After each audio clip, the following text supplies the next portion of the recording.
আসসালামু আলাইকুম অষ্টম শ্রেণীর শিক্ষার্থী বন্ধুরা, অনেক অনেক প্রীতি ও শুভেচ্ছা। আজকে তোমাদের গণিত বইয়ের নতুন অধ্যায়ের সূচনা শুরু করছি।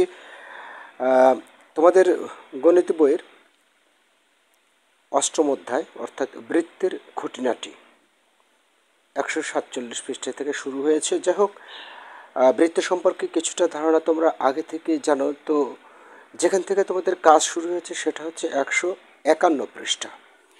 এই 151 পৃষ্ঠা তোমাদের একটি ছক রয়েছে 7.1। এই ছকে কিছু যুক্তি উপস্থাপন করতে হবে। তো কথা না বাড়িয়ে সরাসরি আমরা যুক্তিতে চলে যাই, তাহলেই তোমরা বুঝতে পারবে। দেখো, লক্ষ্য করো, বোর্ডে আমি একটি এঁকে নিয়েছি, এরকম একটি বৃত্ত এঁকে নিয়েছি। এই বৃত্তের মধ্যে যা কিছু যুক্তি দিতে হচ্ছে এবং যা কিছু টিক চিহ্ন দিতে হচ্ছে, দেখো। তো রেখাংশগুলো আমরা নিয়েছি, তোমরা দেখতেই পাচ্ছ এখানে কয়টা রেখাংশ আছে। A E, A D, A C, A B, P Q রেখাংশগুলো নিয়েছি। এর মধ্যে যে ব্যাস, তো এ বি কি? এ বি হচ্ছে একটি যে, এই যে এ, এখান থেকে এ বি, এ বি একটি কি? যে। একটি কথা এই মুহূর্তে আমি বলে দিচ্ছি যে বৃত্তের এক প্রান্ত থেকে আরেক প্রান্ত যে কোনো সরলরেখাটাই জ্যা হবে, ঠিক আছে। এখন এখান থেকে যদি এইটুকু যায় তবুও জ্যা, বৃত্তের এক প্রান্ত থেকে আরেক প্রান্ত বিন্দু পর্যন্ত, এটাই জ্যা। ব্যাসটা হবে না, কেননা ব্যাস তখনই হবে, পরেরটা আমি যুক্তি দিয়ে দিচ্ছি। আচ্ছা, বৃত্তের কেন্দ্র দিয়ে যায়নি, আর যুক্তি এখানে দেওয়া আছে।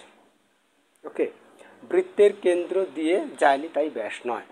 অর্থাৎ যদি কোনো জ্যা এই বৃত্তের কেন্দ্র দিয়ে যায় এবং বৃত্তের এক প্রান্ত থেকে আরেক প্রান্ত বিন্দু পৌঁছাতে হবে, সেটা কেন্দ্র দিয়ে যেতে হবে, তবে সেটা কি হবে? ব্যাস হবে। কিন্তু যদি কেন্দ্র দিয়ে না গিয়ে যে কোনো এক প্রান্ত থেকে আরেক প্রান্ত দিয়ে যাচ্ছে, তখন সেটা শুধু জ্যাই হবে। ব্যাস হওয়ার শর্ত হলো, ব্যাস হতে হলে অবশ্যই এই জ্যাকে, এটাও জ্যা আবার এটাও জ্যা, এগুলো সবই জ্যা কিন্তু, তাই না? কিন্তু এই জ্যাকে কেন্দ্র দিয়ে যেতে হবে বৃত্তের এক প্রান্ত থেকে আরেক প্রান্ত বিন্দু পর্যন্ত, তবে সেই জ্যাটা ব্যাস হবে। আচ্ছা, যাই হোক, এই জ্যা এবং ব্যাস সম্পর্কে নিচে আরেকটা প্রশ্ন আছে, সেটা বললে তোমরা ক্লিয়ার হয়ে যাবে। এসি, এসি এখানে দেখো ব্যাস লিখেছে। কেন ব্যাস? এসিটা এই যে বৃত্তের কেন্দ্রের মধ্যে দিয়ে এক প্রান্ত থেকে আরেক প্রান্ত গিয়ে পৌঁছেছে, বৃত্তের কেন্দ্র দিয়ে গিয়েছে।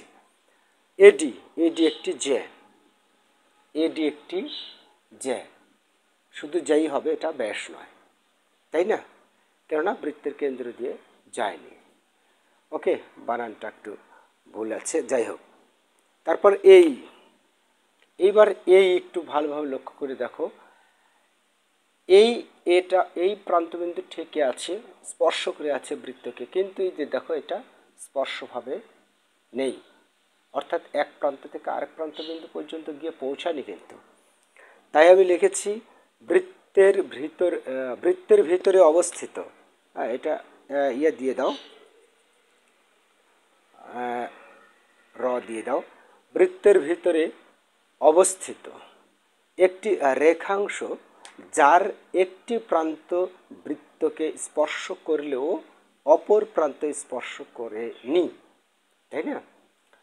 তার মানে শুধু বৃত্তের মধ্যে অবস্থিতই আছে, বৃত্তের মধ্যে অবস্থিতই আছে, যার একটি প্রান্তবিন্দু মানে বৃত্তকে স্পর্শ করলেও অন্য প্রান্তবিন্দু বৃত্তকে স্পর্শ করেনি, তাই না? আবার পিকিউ, পিকিউ একটি রেখাংশ যার কোনো প্রান্তবিন্দুই বৃত্তকে স্পর্শ করেনি, এটা তাই লিখেছি বৃত্তের ভিতরে অবস্থিত একটি রেখাংশ যার দুটি প্রান্তই বৃত্তকে স্পর্শ করেনি। ওকে, এবারে তোমরা স্ক্রিনে লক্ষ্য করছো এই যে এই বিষয়টা সো এখানে লেখা আছে যে রেখাংশগুলোর মধ্যে নানা রকম সম্পর্ক খুঁজি। হ্যাঁ, রেখাংশগুলোর মধ্যে সম্পর্ক এখানে বলছে ব্যাস বৃত্তের একটি জ্যা। এই শূন্যস্থানে কি হবে? ব্যাস বৃত্তের একটি জ্যা। হ্যাঁ, অবশ্যই, কেননা আমি এর আগে এই বোর্ডে বুঝিয়ে দিলাম যে এই যে ব্যাস, এই ব্যাস কিন্তু জ্যা, তাই না? অর্থাৎ জ্যা সবগুলোই বৃত্তের এক প্রান্ত থেকে আরেক প্রান্তে গেলেই জ্যা হবে, কিন্তু ব্যাস সবগুলো নয়। তাই এখানে বলছে কিন্তু বৃত্তের যে কোনো জ্যাই ব্যাস নয়। তার মানে এই যে এটা একটা জ্যা, আবার এটা একটা জ্যা, এগুলো জ্যা হলেও এটা কিন্তু ব্যাস নয়। ব্যাস হতে হলে মধ্যে দিয়ে যেতে হবে, প্রান্ত কেন্দ্রবিন্দু দিয়ে যেতে হবে।